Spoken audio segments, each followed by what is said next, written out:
Now Mia's got a little friend here. We'll see what happens with the meeting. Let's see. Oi! Hola amigos, ¿qué tal? Stuart here from Spain Speaks with an update video today. We'll have a bit of a chat while I go for a walk around the local area here in Peniche, Portugal. We'll check out what's going on. Not a lot. It's early, not many people out and about, except for the bread delivery van. And not even the coffee shops are busy yet, which is surprising. Now, plenty of things going on in both Spain and Portugal, and that's what we'll have a chat about today. Now, I'll turn the camera around so you guys can see what the local neighborhood is like here. It's a bit windy, so hopefully the wind is not going to affect the sound too much. As we can see those trees up ahead there blowing in the wind. We'll go for a walk down this alleyway here, which is a typical alleyway in this part of Portugal. You can get an idea of the types of houses that we have in this area as well. Low houses, maybe 2 stories, and again, the Portuguese colours, which is something that I like about the housing here. Housing in different colours. I'll just put the camera up here so you can see down there. We've got a blue house, a green house, another blue house, a browny reddy colour house, so different colour houses. Now I'm out and about today with my faithful companion Mia, as always. We're going to get her clipped today. We're going to get her facial hair clipped, maybe some of that hair on her legs there, and also around the bottom area.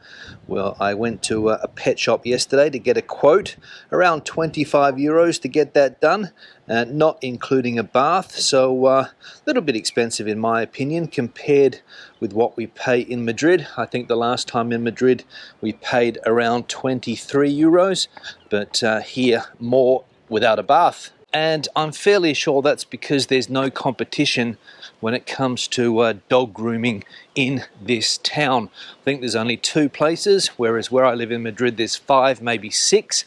So lack of competition, more expensive. Now there's a couple of stories dominating the press at the moment about Spain. In the British press, of course, it's about this £85 per day charge that people have to have if they want to have holidays in Spain or if they're travelling to Spain. Not quite sure what the exact rules and requirements are. I've had some people say that this is not the case, that they don't ask people from the UK. They're just standard rules that are in place that the police can ask if they want. So we'll see how that one pans out in coming weeks and months as more people from the UK travel to Spain.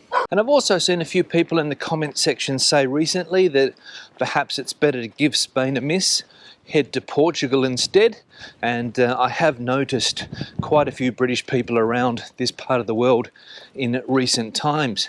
I don't know whether it's because they are avoiding Spain or whether they have just chosen Portugal for their holiday destination. No idea. But when it comes to holiday destinations, can we compare Spain with Portugal? I don't think that you can. I think they're 2 completely different countries. They offer different things. Portugal, of course, is a lot smaller than. I think the size of Portugal would be similar to Andalusia, both in terms of size and also population. So I don't think you can compare the 2. The weather's completely different, especially in this part of Portugal. As you can see, it's an overcast day today, and that's something that in a lot of parts of southern Spain you would not get. It would be sun, sun, sun. And also here in Portugal there's a lack of choice when it comes to places to go to. As I said, in Spain that's not the case. You've got plenty of choice when it comes to different destinations, whereas here in Portugal, if you want sun, basically all you've got is the Algarve, which is in the south of the country, and maybe if you want to go to the islands as well, Madeira for example, you might get sun down there. But the rest of the country, it might not be the case. As I just said, in this part of Portugal at least, a lot of the days are similar to the ones that we have now. So if you're looking for sun, as I said, maybe this is not the place for you. And I think one of the main differences between the two countries is that amount of choice that you get in Spain compared to Portugal. You've got a lot of variety in Spain. There's a lot of different regions.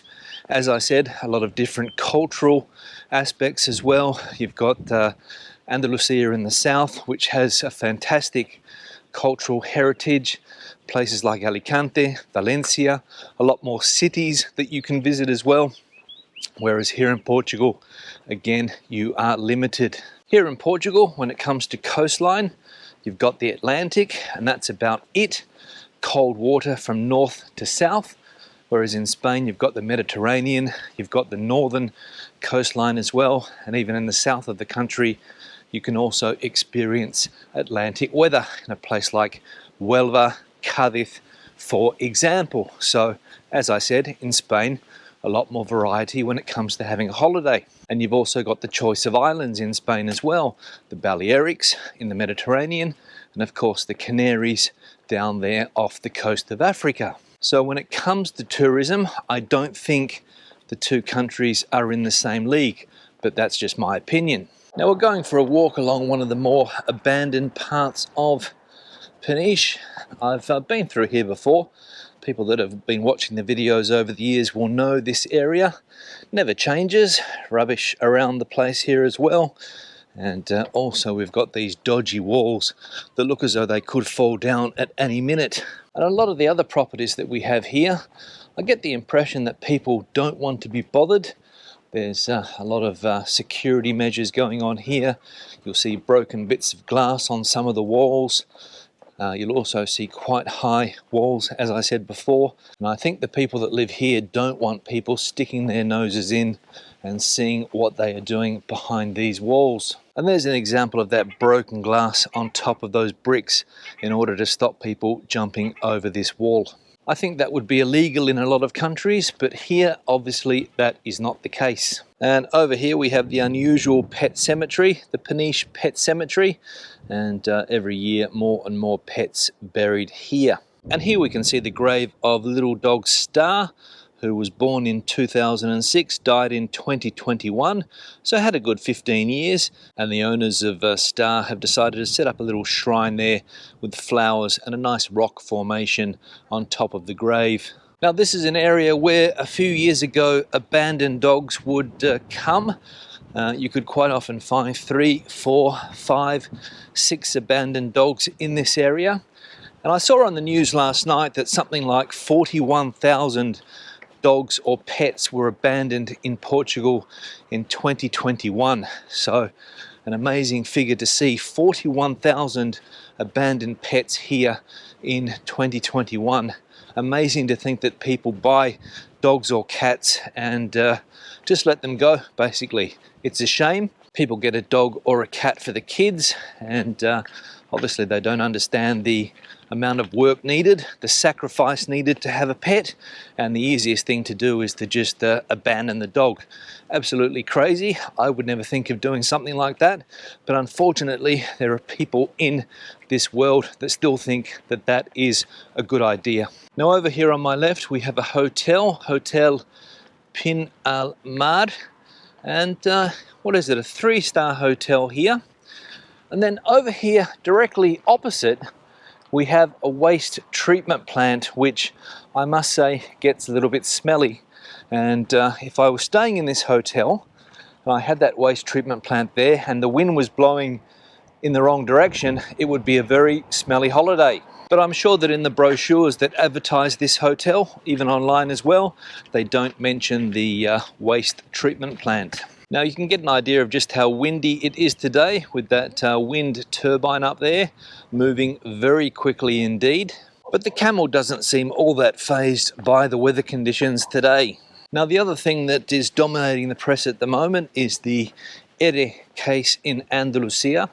One of the biggest corruption scandals in Spanish history. There was a big case in Madrid a few years ago, and also this case in Andalusia, which, as I mentioned in yesterday's live stream, took place from 2001 through to 2011, and 7 or 8 high-profile politicians in Andalusia are either going to jail or banned from political life for a decade or so. Two former Andalusian presidents, Mr. Griñán and Mr. Chavez, also caught up in this scandal. Griñán going to prison, but Chavez no. And one of the things that surprises me about these cases is just how long it takes them to get through the court system. Not only the local court system in Andalusia took a decade or so to get through that, but also the higher courts with these final decisions, because people, of course, challenge the decision and it has to go to a higher court. That's the case of Mr. Griñán, for example. I think he was first sentenced back in 2019, but it took the Supreme Court 3 years to reach this decision, or a higher court, I should say, at least. Now, Mia's got a little friend here. We'll see what happens with the meeting. Let's see. Whoa! And that's what you have to put up with here in Portugal. These aggressive little Pueblo dogs that just roam the streets looking for trouble. So, where was I? Yes, talking about that Ede case and just how long it takes these cases to get through the courts. The same thing happened with the Gürtel case in Madrid. Took ages. And this case as well, no exception. And the final thing I'm going to talk about today, one of the big differences between Spain and Portugal, is the eating times in this country. As we know, people in Spain like to eat late. They like to have their lunch late. They like to have their dinner later as well. Here in Portugal, it's a bit different. I think people normally start having their lunch around 12, 12:30, maybe 1 p.m, whereas in Spain, it's an hour later, sometimes 2 hours later, 2 p.m, 2:30 p.m, 3 p.m. So here, the timetable is more European, let's say, and that's one of the big differences between the two countries. And whenever you see somebody sit down later to eat here, there's a fair chance that they're going to be Spanish. We went to a restaurant yesterday. We had the table booked for 1 p.m. and as we were finishing, a group of young people sat down at about 2:33, and of course they were from Spain. So obviously some Spanish people don't like to change their eating habits even when they are in a foreign country. And here you have to be careful, because a lot of the specials of the day, the pratos do dia, go very, very quickly. So if you sit down late to eat, you might not get a special. Now I'm coming to the end of my route. I've got the coast up here in front of me again. I'll turn the camera around in a minute so that you can see that. So questions and comments, please leave them in the section below. Debate the video out as you normally do. Give the video a thumbs up if you liked it, thumbs down if you didn't. I'll see you in the next one. Hasta luego. Hasta luego.